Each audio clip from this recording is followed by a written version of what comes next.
For thousands of years, people have gazed up at the heavens and read messages in stars.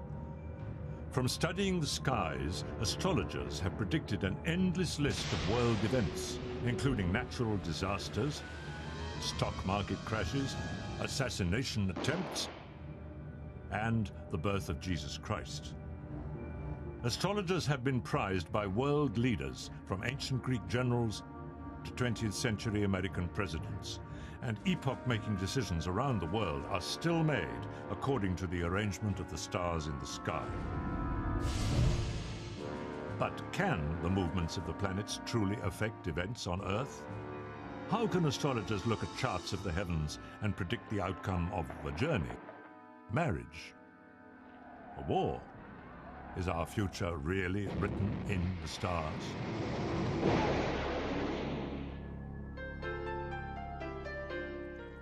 In 18th century England, there were two men whose backgrounds could not have been more different.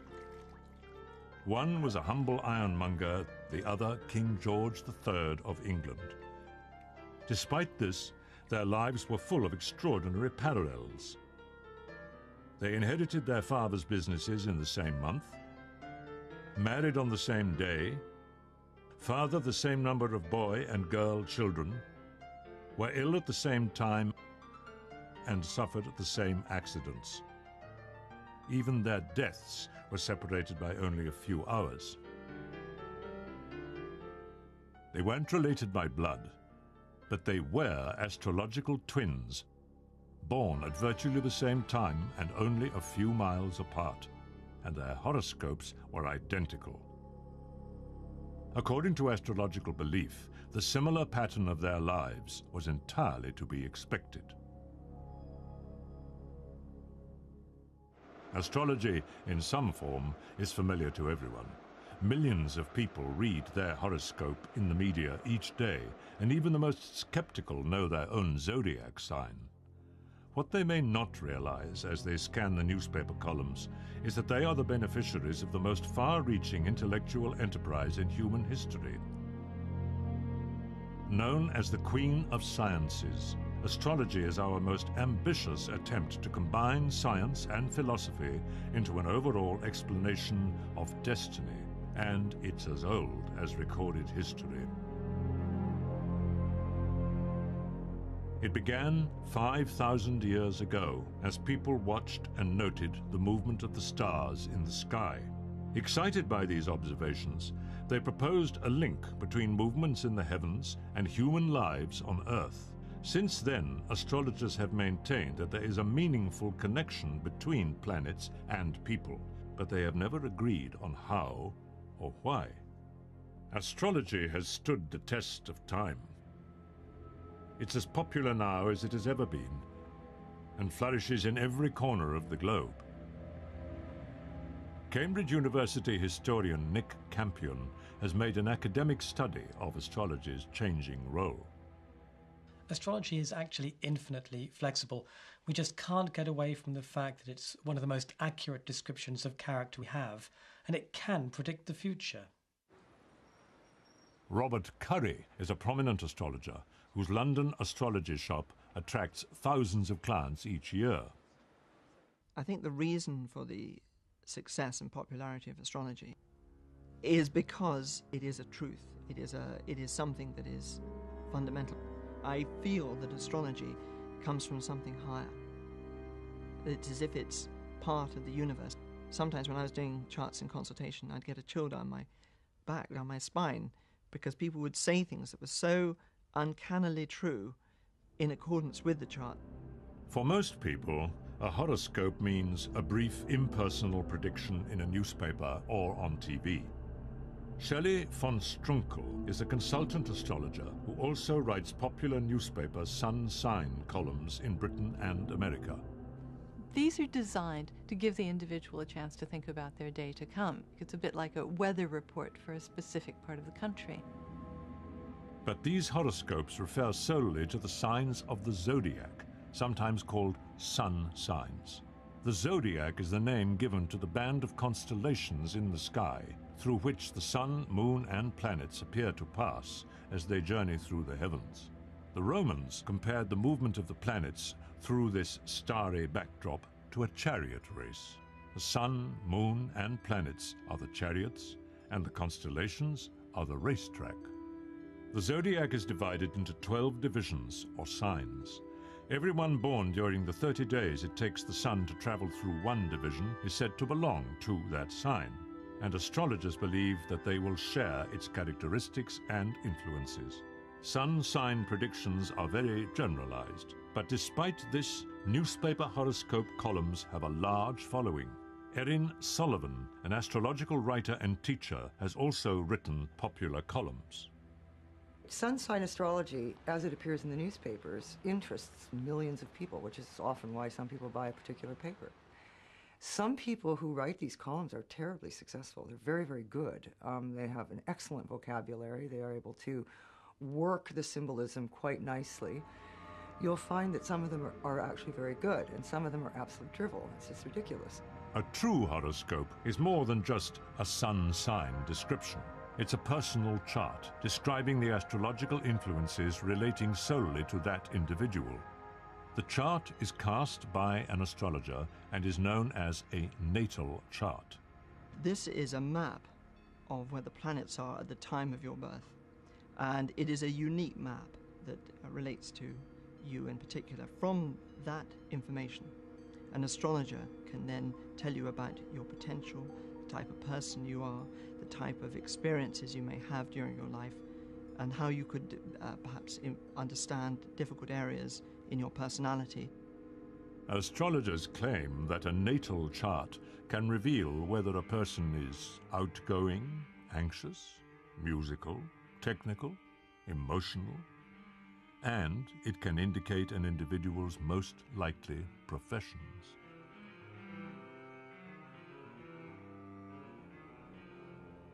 The chart is a snapshot of the heavens at the exact moment of birth.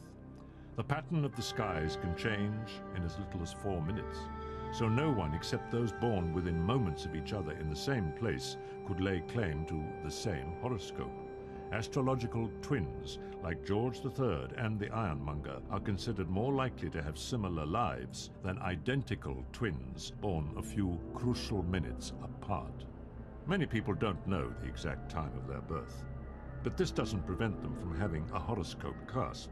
Usually, astrologers cast a chart for sunrise on the birth date, but there is a longer process called rectification, whereby the astrologer works backwards from the events of a person's life to their most probable birth time. Anyone who knows their birthday can visit an astrologer to have their horoscope drawn. It's not a lot different from going to seeing any other consultant, except first you've got to provide your birth date, place, and time. Normally, before the individual attends the appointment, the astrologer will have calculated a chart, a horoscope. Natal charts can be drawn up for anything which has a birth date. Cities, even structures, can have charts. The Berlin Wall, for example, built in August 1960, had a horoscope which predicted a time of instability and change for November 1989, the date when this historic barrier fell. Nick Campion has even drawn charts for countries. So what we do is take particular politically important moments for each country. For one country it may be a revolution, for another a coronation. So for the United States, we take July the 4th, 1776, which is when the wording of the Declaration of Independence was agreed, and this is when the United States celebrates its birthday. Drawing charts for places, groups, or countries is known as mundane astrology. It's the most ancient form of astrology and the one most commonly used by world leaders in history. These horoscopes show the most auspicious time to begin important enterprises, whether it's making an important speech or declaring war. Astrologer Joan Quigley used mundane astrology to select the time for Ronald Reagan's second inauguration as President of the United States. She chose 11:57 a.m. in a chart set for Washington, D.C. And it is a spectacular chart. The sun was in the sign of Aquarius, Ronald Reagan's sign, and Jupiter, the planet of growth, expansion, and opportunity, was next to the moon, which signals popularity. There could have been no better indication for a successful administration. The role of Quigley in the White House was a highly secret one, but politically important dates in modern Malaysia and India are still decided by public astrological readings. A horoscope is based upon a map of the heavens. It's a very detailed map, and astrologers are grateful that computers have taken over the time-consuming task of physically drawing up the chart. Henry Weingarten is a financial astrologer who generates thousands of charts each year. The role of the computer is similar to what it was to have students from many years ago. They're doing the routine calculations for you, but the actual analysis is done by a professional. The map comes to life when a skilled astrologer begins to read it. Astrology is a technical subject, requiring considerable knowledge of the planetary influences revealed in the chart. Practice and experience are the key. Your love life's not very satisfactory. Astrologers do not claim that horoscopes categorically predict the future. They say that the stars don't compel, they only incline. So no horoscope would declare that an accident is going to happen, only that a particular moment is accident-prone. Astrologers aim to provide their clients with extra information, thus adding to choice, not restricting it. Many people find that having a horoscope read provokes thought and forces concentration on the issues. It helps them with decision-making. How can analyzing a map of the heavens affect the personalities and actions of people on Earth? The solution lies in astrologers' belief in the nature of planetary influence, a belief that began 5,000 years ago. Around 3000 BC, the foundations of astrology were laid among the ancient civilizations of Mesopotamia, now Iraq. Here, in a region called Babylonia, the first astrologers stood on their 300-foot-high ziggurats and gazed at the stars. They noticed how the most obvious heavenly bodies, the planets, seemed to follow strangely erratic paths, sometimes passing each other at great speed, sometimes slowing down, and even going backwards. These ancient observers worked out what 20th century scientists using space probes and telescopes have confirmed, that the planets have regular orbits and that they vary in position, brightness, and speed as they follow their paths. The Babylonians also began to record a connection between these patterns and events on Earth. The Mesopotamian philosophy, which continued well into classical Greece and Rome and into Renaissance Europe, was that the whole world was alive. And by the whole world, they meant the universe, the stars, as well as the Earth. And they continually believed that nature was talking to them. And behind nature were the forces which they call the gods and goddesses. For the Babylonians, the forces of nature extended into space, which they saw as inseparable from earthly life. These first astrologers saw the planets as embodying the powerful yet capricious gods and goddesses, each planet resembling in appearance and movement the character of its god.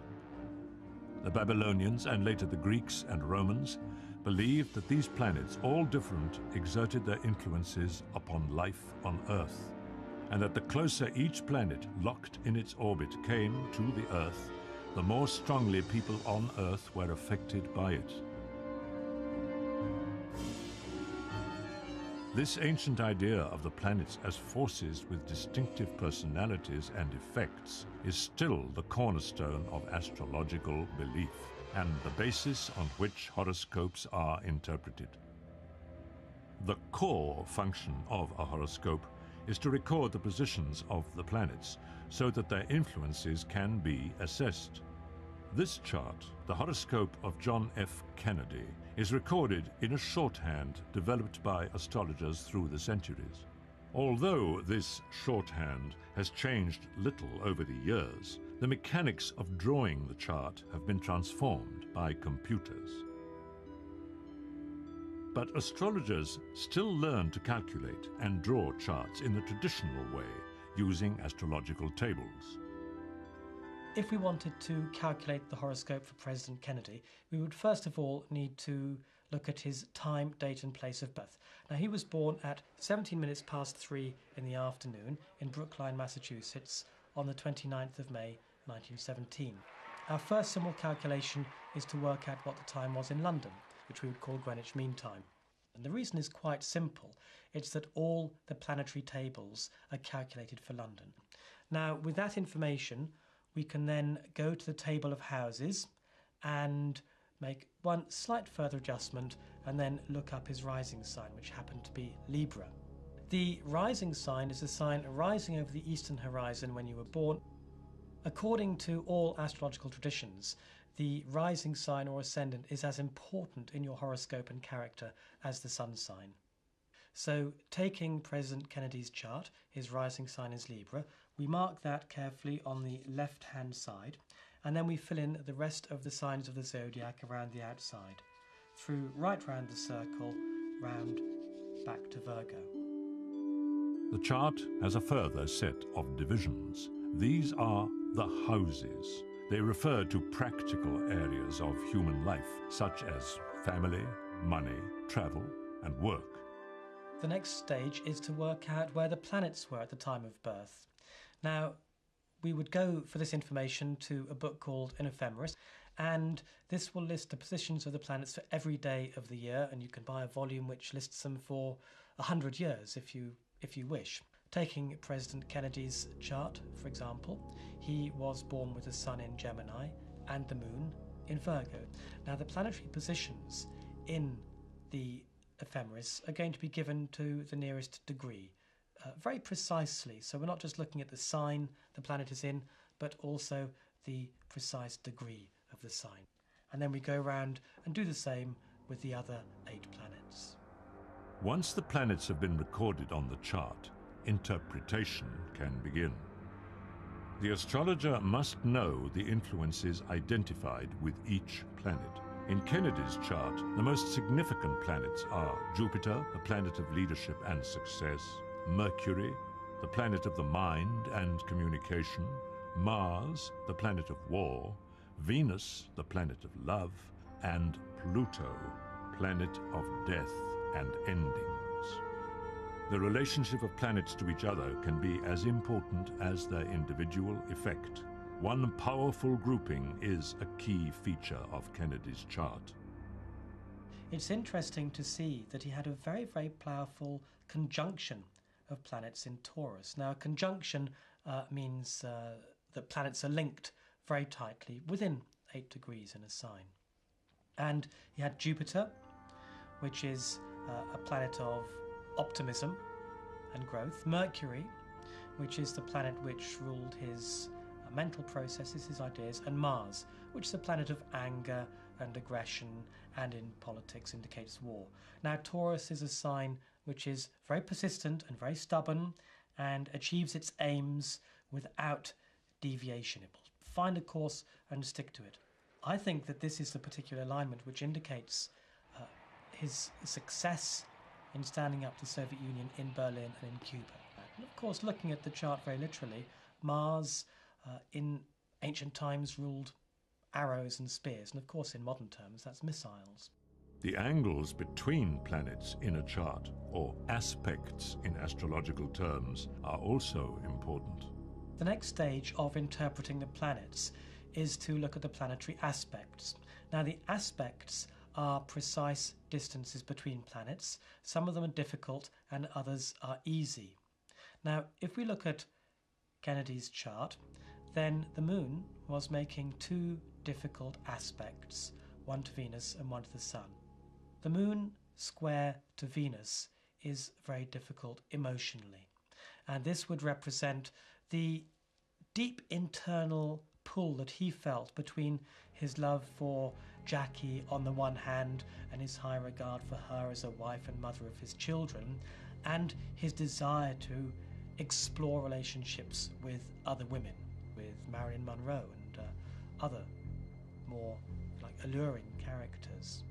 And the same would have happened between the moon and the sun, which often represents divorce or the breakup of a marriage. So perhaps had Kennedy lived, we would have seen his relationship with Jackie Kennedy running into the public trouble that we already know it was in privately.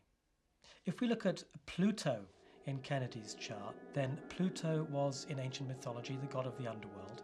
In modern astrology, it's a planet which represents endings, whole phases of life coming to an end. Now, it's intriguing to note that when Kennedy was born, Pluto was exactly overhead at Dallas. So that is how to calculate and interpret a chart. Now, of course, these days, any computer can do the calculation, but there's nothing to replace the astrologer's skill in actually interpreting a chart and bringing it to life. Modern astrologers often help clients in their personal lives, but predicting events has always been part of astrology. The most famous astrologers have foretold major events, even the beginnings of new eras. Nearly 2,000 years ago, a small group of Persian astrologers observed an unusual conjunction in the heavens. They discovered that this had been predicted by the astrologer-philosopher Zoroaster, and that it would herald the birth of a new king. The astrologers set off on a long journey, working out the time and place of the new king's birth from their astrological observations. But when they reached the spot, they found only a baby lying in a stable. The astrologers were the Magi, and the baby was Jesus. Astronomer Dr. Percy Seymour has studied the skies as they were at the time of the birth of Christ in order to discover what led the Magi to their historic conclusion. He found a rare association between the planet Jupiter, traditionally associated with kings, and Saturn, associated with the Jewish people. These two planets actually did a dance in the sky and came together 3 times in 1 year. And that's called a triple conjunction. But there was something even more significant about this triple conjunction. It occurred in the constellation of Pisces. And Pisces was associated with the area around Bethlehem. And a triple conjunction in Pisces only takes place once every 900 years. And I think what they did was they said that a king of Jewish origin was about to be born in Bethlehem. So they went in search of this king. They might even have made use of the census that was going on to find out which baby was born at that right time. And then they told his mother that he was born to be king of the Jews. When the child of a royal lineage was due to be born, there was only one person more anxious than the expectant father, the court astrologer. In a Macedonian palace in 356 BC, the court was expecting the new child of the king, Philip II, and Olympias, Philip's wife, had gone into labor. The astrologer pleaded with Olympias to try to delay the birth as long as possible. If she could do so, her child would have an extraordinary horoscope and would become one of the greatest leaders the world had ever known. Somehow, Olympias managed to do as the astrologer asked, and eventually her son was born into his epoch-making horoscope. Olympias had given birth to Alexander the Great. Things don't always turn out this way. Robert Curry was offered a choice of birth dates for his daughter. We spent ages looking at it. We worked it out, and it was a tremendous responsibility. And we picked this new moon in Pisces, which we thought was going to be the most wonderful chart, and it fitted in with our charts, and we had it all planned. So my wife then went into hospital, and we waited for the doctor to come round to help with induction, and nothing happened. There'd actually been a crisis on that morning, and it was only in the afternoon that she actually was born. And the end result was that the moon had changed signs, the horoscope was completely different. But In fact, it's been the most wonderful thing. And I think the lesson for me is that you should just let fate take its course. The fortunes of astrology waxed and waned during the Middle Ages, but by the 16th century, astrology in Europe had become highly refined, well regarded, and an essential qualification for any educated person. Astrology was a mainstream academic subject taught in universities alongside mathematics, medicine, and astronomy, and was used by doctors, scientists, and high-ranking intellectuals. One of the most famous astrologers of all time was John Dee, who was a personal astrologer to Queen Elizabeth I of England. So we could say that he was responsible for some of the most important decisions taken in one of the most important reigns in English history. Dee's work included acting as a spy for Elizabeth. But astrology, not foreign intelligence, was the cornerstone of his instructions to his queen. He chose propitious dates for all important events. One of his greatest successes came in 1588, when he advised Elizabeth on the timing of England's victorious confrontation with the Armada, the invading naval force of Spain. The way he would have worked would be to have looked at Mars, which was England's planetary ruler, and if that was stronger than Jupiter, which was Spain's planetary ruler, he would have said the Armada would fail, as it did. And he would have looked at other factors such as Mercury, which rules the winds, and he would have looked at Mercury and said, well, the Armada might be blown off course, as it was. This was the heyday of astrology. In the 1600s, there were more than 200 well-known astrologers working in London. People went to an astrologer when they were ill, when they had suffered a loss or reversal of fortune, or when they were considering marriage or business ventures. The first ever weekly horoscope dates from this time. It was called The Starry Messenger and was written by William Lilly, who was famous for predicting the Great Plague and the Great Fire of London. William Lilly practiced horary astrology, an ancient method which is designed to answer specific questions, such as whether a relationship will result in marriage or even the whereabouts of a lost ring. In the 20th century, we have come full circle, back to finding personal astrologers next to political leaders and ordinary people seeking advice from newspaper horoscopes or their local astrologer. They have decisions to make, and they use horoscopes to help them. During the Second World War, Hitler secretly employed an astrologer, Karl Kraft. The Allies discovered this and decided to employ one too. They hoped that their astrologer would come to the same conclusions as Kraft. When Kraft compared the charts of Rommel and Montgomery just before the North African campaign, he could see that Britain was certain to be the winner.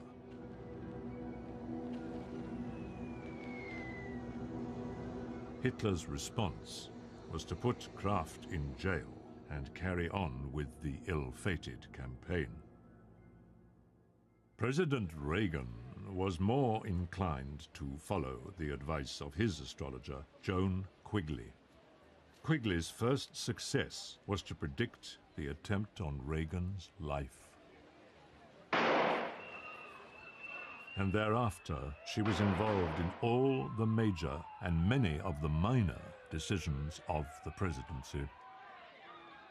When Quigley was doing her work, her calculations would be as precise as selecting the time that the president's aircraft, Air Force One, would leave on a trip for a summit conference, so that a message would go from Mrs. Quigley to Mrs. Reagan to the president's office that the president's plane should take off at a specific hour for a summit meeting. And it did. In the winter of 86 to 87, Quigley was worried about the movements of Uranus and Saturn. She felt that they indicated a danger of assassination. For 4 months, Reagan stayed inside the White House, emerging only once to give the State of the Union address. Every event in the president's life was timed by the casting of horoscopes. But how did horoscopes help Reagan with the bigger issues of the presidency? Joan Quigley is credited as being one of the people who told Ronald Reagan that he could do business with the Soviet Union. Now, for the first part of his presidency, Reagan had been sounding off against the evil empire, and there'd been this amazing arms build-up. And then Joan comes along and looks at Gorbachev's horoscope and says to Reagan, look, this is a man that we can do business with. Ronald Reagan used astrology to help him make decisions which altered world history. But millions of ordinary people use astrology in their everyday life. They use it for all kinds of purposes. Astrology claims to give insight, and there is no area of life where insight, and thus astrology, cannot be employed. Astrology offers help in everything, from finding a lost purse to timing a journey. Horoscopes assist people with problems in their personal lives. Astrologers claim that a natal chart can help you know yourself and thus be more equipped to meet challenges. A horoscope is the most egocentric document imaginable, a map of the universe with the individual at its center. For many people, including princesses, this chart is the place where revelations about past, present, and future are to be found. Diana had used astrology quite consistently and, as far as we can gather, quite successfully. Now, she was born with the sun in Cancer, which is responsible for the caring, compassionate, emotional side of her character, but also for that part of her which is so shy and withdrawn. Astrologers find Princess Diana's chart explains a great deal about her personality. A chart's a picture of what one experienced in childhood, and the moon opposite Uranus indicates a tumultuous childhood. And indeed, her mother did leave suddenly when she was a young child, and she acquired a new and not altogether popular stepmother shortly after. This position of the moon in Uranus in her chart marks then the tendency as an adult to react suddenly as well when she's hit with conflict, as we've seen to be the case. In a consultation, an astrologer would use these insights to give advice about the future. I think another way in which astrology was very important to Diana was in taking aspects of her chart which were difficult. For example, I'm thinking of her moon in Aquarius squared to Venus, which is very, very difficult emotionally and been causing her great tension. And her astrologers showed her how this could be used positively because it's a very, very idealistic alignment. And that's when she started going to meet Mother Teresa and taking up radical charities such as AIDS and shaking hands with AIDS victims. Princess Diana's chart shows Saturn, the planet of duty and responsibility, challenged by Neptune, which represents disillusionment and disintegration. And her Venus, the planet of love and romance, is opposed by Pluto, the planet of hidden things, opposition, and endings. Buckingham Palace would have done well to have looked at Diana's horoscope. Had they done so, they would have seen somebody who just couldn't be contained in a tight, constricting atmosphere, who just couldn't obey the rules. And I think had they done so, they could have used the situation of the breakup of the marriage just so much more positively. But could a comparison of the prince and princess's charts have been the most useful way of avoiding a potentially disastrous marriage? Few astrologers would claim that charts can say whether two people will be happy together, but they do think that horoscopes can reveal potential problems. Prince Charles's chart shows his Venus next to Neptune, in a position which indicates idealization of women, particularly his mother. A definite problem for any wife to contend with. And a look at Princess Margaret's chart reveals an unhappy outcome for romance. It shows Venus, standing for love, opposed by Saturn, the planet of duty, foreshadowing the crisis in which she gave up the love of her life, a divorcee, to avoid a damaging scandal. Astrology is often used when people are thinking of marriage. Astrologers find that it's one of the most popular topics in their consultations. The questions are often about the chances of success in specific relationships. Astrologers such as Eugenie Di Serio in New York offer help in this area. In terms of relationships, astrology can really be an X-ray into a person's nature and a partner's nature. Of course, a lot of people have problems, you know, and they want to say, well, this is my birthday and this is my partner's and our relationship is in shambles. Do you think there's a way that we can find an answer to it? And we look, and usually the astrological signs in the chart will show if there's conflict or things people have to work around. We'll give them that advice. To help people avoid these kinds of difficulties, Eugenie operates an astrological dating service which arranges astrologically compatible introductions on the internet.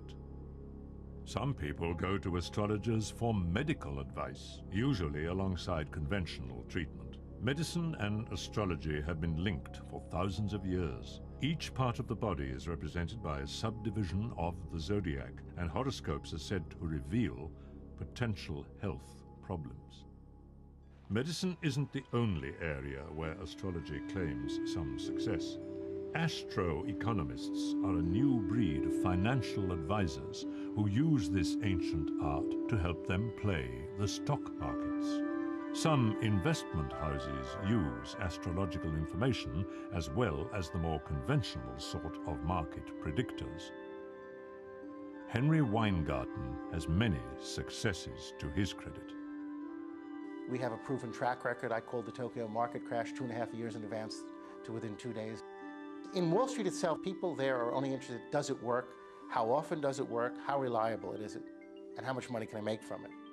These are not straightforward predictions. Each decision is based on information from dozens, sometimes hundreds of charts, which are interpreted and collated by the astrologer. I first decide where in the world I want to invest, looking at the horoscope of a given country and the horoscope of a given currency. Then I tend to look at the horoscope of the stock market or bourse involved, the sectors that we're interested in investing, and then finally the stock itself.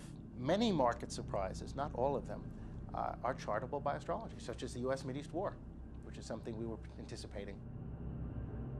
Business horoscopes seem to work in the same way as personal ones. They outline the influences, possibilities, and probable outcomes, and guide rather than dictate a decision.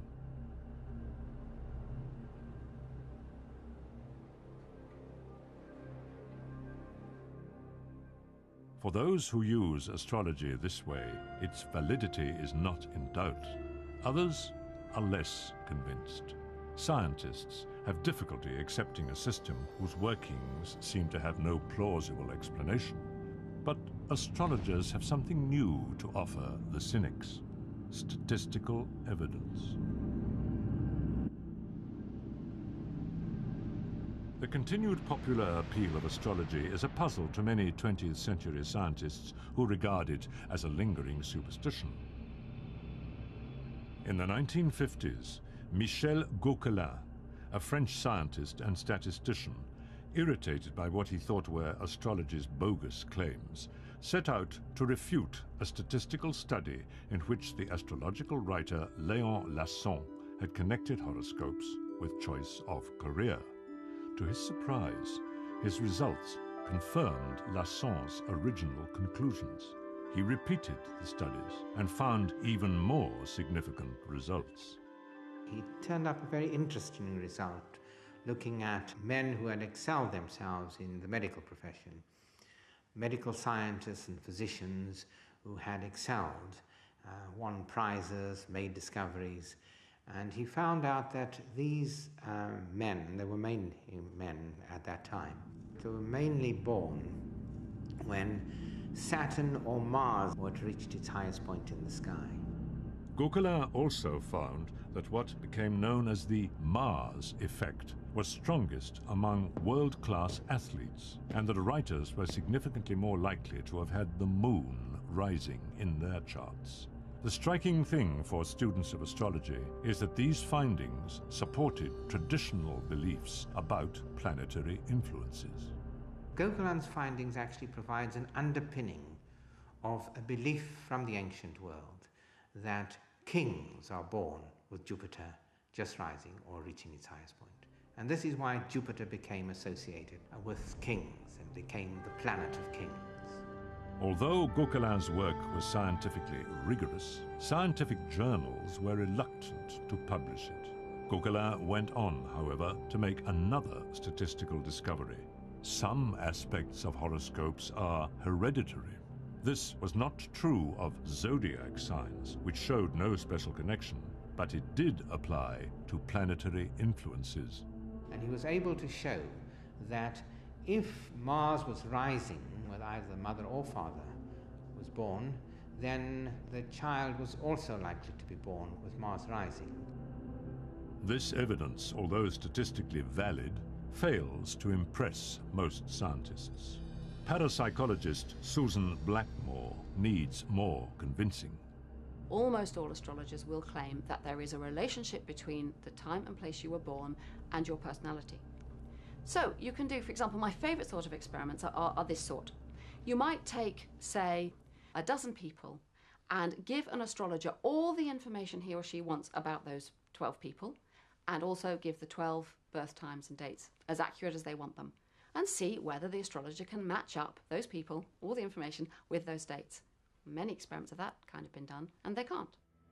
A similar piece of research showed that personality, as revealed in psychological tests, corresponded more closely with sun signs than with full natal horoscopes. I think the reason is that we all know our zodiac signs. In other words, those people in that experiment get that correlation because they, if you like, are turning themselves into whatever they think they should be according to what their sign is. Some scientists accept that astrologers are perceived as accurate by their clients. Psychologists, in particular, have been interested in explaining these successes. Carl Jung believed that there was a link between planets and earthly events, but that neither caused the other. They were both part of an overall synchronized pattern. Bob Breyer has a different theory as to how astrologers get results. It has nothing to do with the stars. It's something else. And I think that something else is probably extrasensory perception, ESP.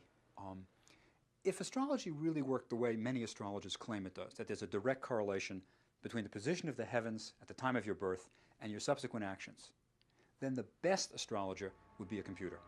But I think most astrologers feel that you can't do it just with a computer. There has to be an interpretation. And I think the interpretation is where ESP comes in. Many psychologists maintain that good astrologers, those who impress clients with the accuracy of their personality analysis and can pinpoint problem areas, achieve the result with a combination of skills. They may, for example, be excellent at picking up unconscious signals from their clients, or may simply be good at telling clients what they want to hear. I think the real power of astrology comes from people's desire to see themselves in the descriptions they read. So, for example, if I said to you, well, on the outside you appear really confident and relaxed, but underneath you're actually more worried than you seem. Now, that's true. Almost everybody will say that's true of them, but not true of other people, because you don't realize everybody else is like that too. You can very easily come to believe that astrology has far more validity than in fact it does. But astrologers are equally convinced that a horoscope is valid in its own right. Their position is that good astrologers succeed because they are experienced at reading charts.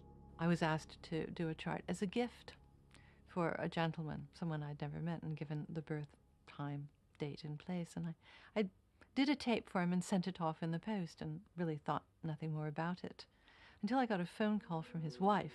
She said my tape had helped her understand her husband better than she ever had before.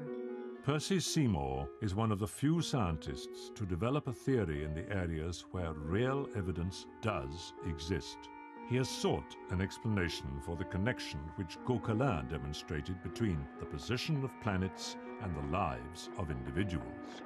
Seymour's theory is that planetary influence operates through a form of magnetism to which humans are sensitive. The mechanism is unclear, but we already know that the sun and the moon exert an influence on Earth. The full moon, for example, has long been associated with changes in human behavior, and the moon's phases are precisely linked to the ebb and flow of the tides. Animals certainly seem capable of responding to the moon's effect.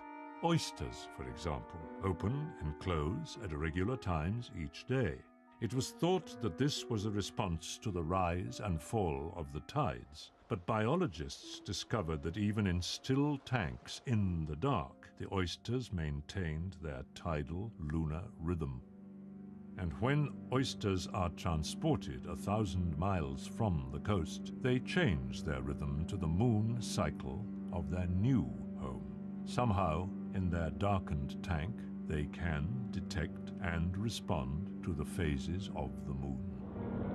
Activity on the surface of the sun more directly influences our atmosphere. Solar flares, magnetic storms on the sun, are associated with increased interference to radio transmissions and disruptions in human behavior. Road accidents increase up to 4 times during and just after these disturbances. Scientists accept that animals and humans can detect signals from close and powerful neighbors, such as the sun or moon. But what about the planets, which are much, much further away from Earth? Percy Seymour has a theory as to how the effects of even distant planets may be registered here. We all know that the sun and the moon have an effect on our Earth.